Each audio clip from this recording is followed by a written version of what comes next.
उत्तर प्रदेश की सियासत में एक ऐसा किला है जो पिछले 30 सालों से किसी से टूटा नहीं। पर मजे की बात यह है कि ये किला किसी पार्टी का नहीं बल्कि एक अकेले शख्स का है।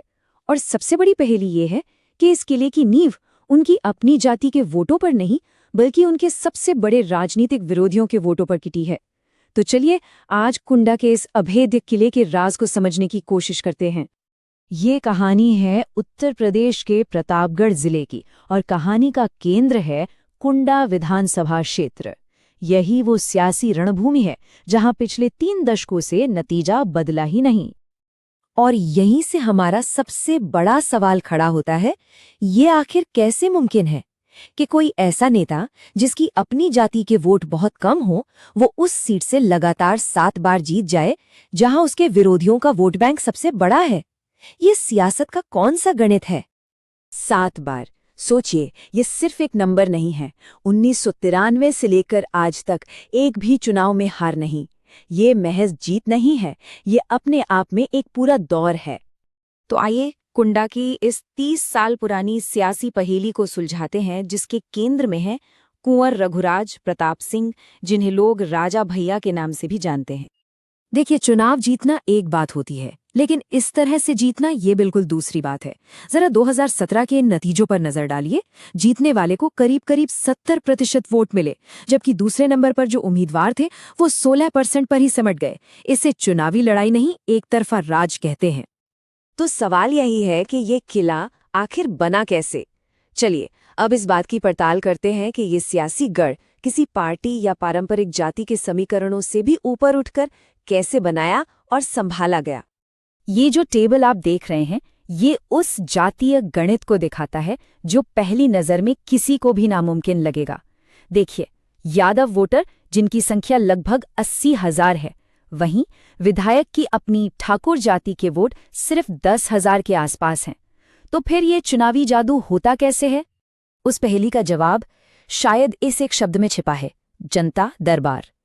ये एक ऐसी व्यवस्था है जहां कोई भी आम इंसान अपनी परेशानी लेकर सीधे उन तक पहुंच सकता है। और इस सिस्टम की कामयाबी का राज जाति से ऊपर उठने में है। जैसा कि सूत्र बताते हैं, यहाँ पर एससी यानी अनुसूचित जाति और ओबीसी समुदाय के लोगों की समस्याओं को खास तौर पर सुना जाता है और जल्दी सुलझाया जाता है। ये तरीका पार्टी और जाति के समीकरणों को तोड़कर हर वोटर के साथ एक सीधा और व्यक्तिगत रिश्ता बनाता है। ये हर नागरिक के सम्मान और गरिमा को बनाए रखने का एक तरीका है, जो कि हमारे संवैधानिक मूल्यों का भी आधार है। तो इस किले की नींव 3 मजबूत खंभों पर टिकी है। पहला, एक पुराना सामंती नेटवर्क, मतलब पीढ़ियों से चला आ रहा असर। दूसरा, गांव के प्रधानों का मजबूत समर्थन, जो जमीनी स्तर पर वोटरों को साथ लाते हैं। और तीसरा और सबसे जरूरी, जाति से ऊपर उठकर सीधे लोगों की मदद करने का सिस्टम, जो किसी भी पार्टी की पहचान से बड़ा बन जाता है।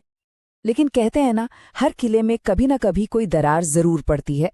कुंडा के लिए वो वक्त आया 2022 के चुनाव में, जब इस अभेद्य माने जाने वाले किले की नींव में पहली बार एक जोर का झटका महसूस किया गया। ये टाइमलाइन उस बड़े बदलाव की पूरी कहानी खुद ही बयां कर रही है। देखिए, 2017 में जहां जीत का फासला 1 लाख वोटों से भी ज्यादा का था, वही 2022 आते आते ये फासला सिमटकर सिर्फ 30,000 वोटों का रह गया। ये सिर्फ एक आंकड़ा नहीं, ये एक सियासी भूचाल का साफ संकेत था। और ये हैं 2022 के वो आंकड़े। पहली बार वोट शेयर गिरकर 50% के करीब आ गया और समाजवादी पार्टी के उम्मीदवार गुलशन यादव ने लगभग 40% वोट हासिल कर लिए। मतलब 2 दशकों में ये पहला मौका था जब कुंडा में एक असली कांटे की टक्कर देखने को मिली।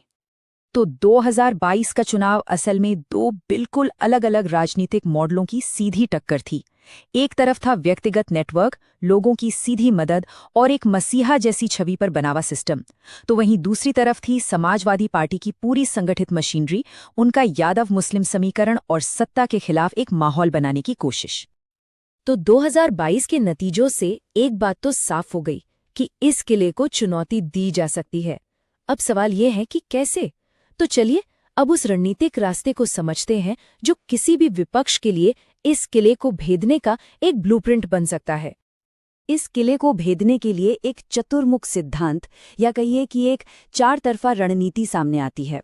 पहला, जमीन पर असर रखने वाले स्थानीय नेताओं को अपने साथ जोड़ना। दूसरा, अपने अभियान को जनता दरबार के एक बेहतर विकल्प के तौर पर पेश करना। तीसरा, मुद्दों को सिर्फ व्यक्तिगत मदद से हटाकर पूरे इलाके के विकास और सामाजिक न्याय पर लाना।